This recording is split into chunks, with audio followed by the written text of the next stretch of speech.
নমস্কার। আজ পালক পনির বানাচ্ছি। সব থেকে প্রথমে পালংগুলো কেটে নিয়ে ভালো মতো ধুয়ে 2 মিনিটের মতো একটু গরম জলে ফুটিয়ে নেব। 2 মিনিটের বেশি করার দরকার নেই। 2 মিনিট গরম জলে একটু ফুটিয়ে নিয়ে আর সঙ্গে সঙ্গে এটাকে ট্রান্সফার করে নেব চিল ঠান্ডা জলে, তাহলে কালারটা ঠিক থাকে। আর এদিকে কড়াইয়ে গরম হয়ে গেছে, সামান্য একটু বাটার দিয়ে দিব। বাটারটা দিয়ে নিয়ে হালকা পনিরগুলো একটু ফ্রাই করে নেব। পনিরগুলো কাঁচাও দেওয়া যায়, ফ্রাই করলেও একটু ভালো লাগে। এক এক করে পনিরগুলো একটু দিয়ে দেব।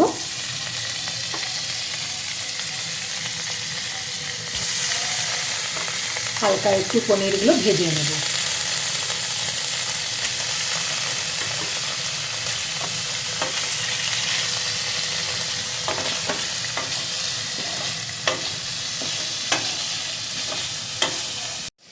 এইদিকে আমি 3টে পেঁয়াজ নিয়ে নিয়েছি, 2টো টমেটো, আদা আর লঙ্কা। পেঁয়াজগুলো কুচি করে নেব আর আদা রসুনেরটা একটু পেস্ট বানিয়ে নেব।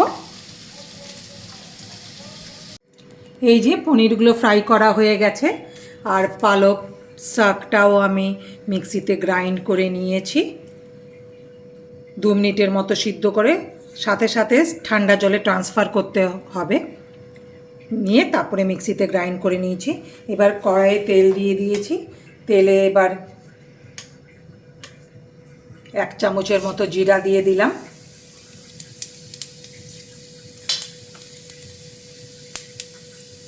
পেঁয়াজ কুচি দিয়ে দেব।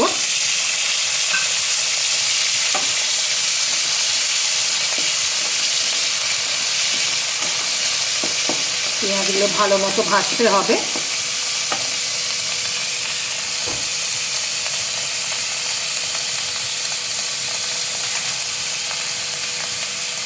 এর মধ্যে 2টো টমেটো কুচিও দিয়ে দিলাম।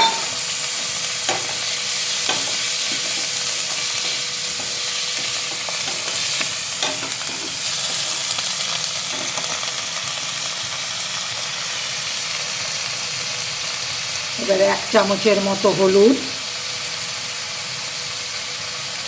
আধা চামচ ধনে গুঁড়ো, 1 চামচ জিরে গুঁড়ো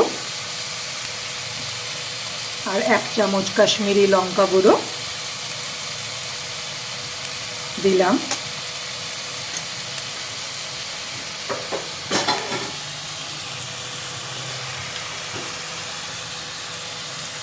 নুন আপনাদের স্বাদ অনুসারে দিয়ে দেবেন।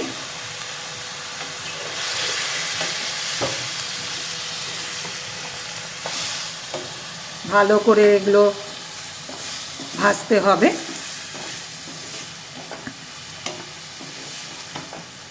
যতক্ষণ না পর্যন্ত পেঁয়াজগুলো গলে যাচ্ছে।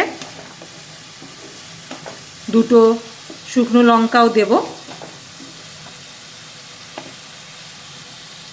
আর মিক্সিতে আদা রসুনের পেস্ট করে নিয়েছি, সেটাও দিয়ে দেব।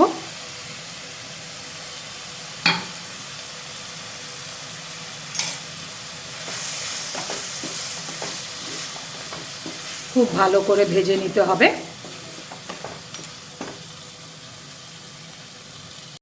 এই যে মশলাটা ভালো মতো ভাজা হয়ে গেছে। আধা চামচের মতো গরম মশলাও দিয়েছি। ভালো মতো মশলাটা ভাজা হয়ে গেছে। এবার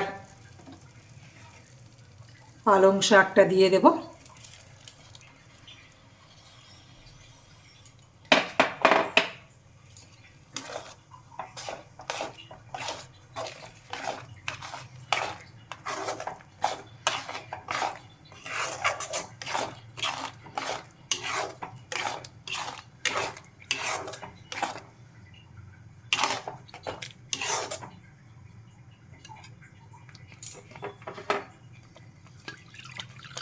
সামান্য একটু জলও দিব।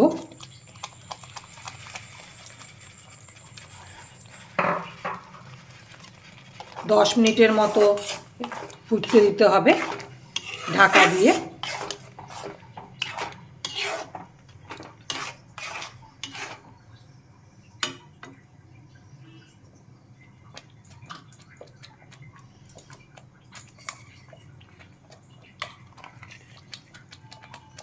একটু ফ্রেশ ক্রিমও দিয়ে দিব ঘরের।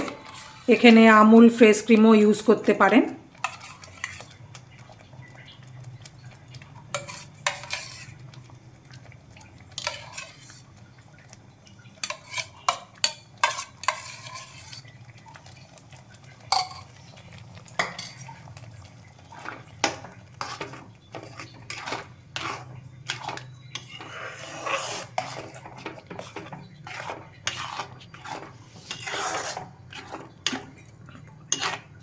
দশ মিনিটের মতো ঢাকা দিয়ে দিচ্ছি, হবে।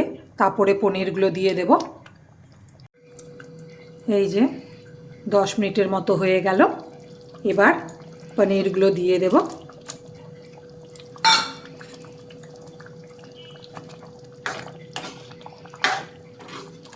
ক্রিম দিতে হবে, ক্রিম দিলে একটা ভালো হয়, একটু ক্রিমি টেক্সচারটা আসে। আবার সামান্য একটু বাটার দিয়ে দেব আর কস্তুরি মেথি দিয়ে দেব।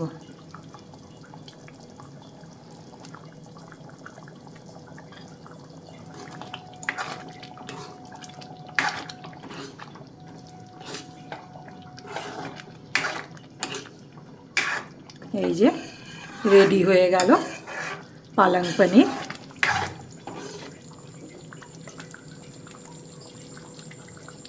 ভালো লাগলে লাইক সাবস্ক্রাইব অবশ্যই করবেন।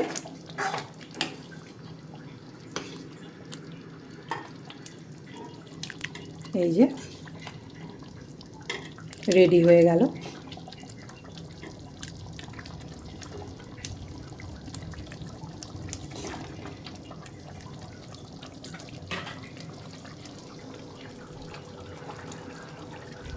সাবস্ক্রাইব অবশ্যই করবেন। Thank you.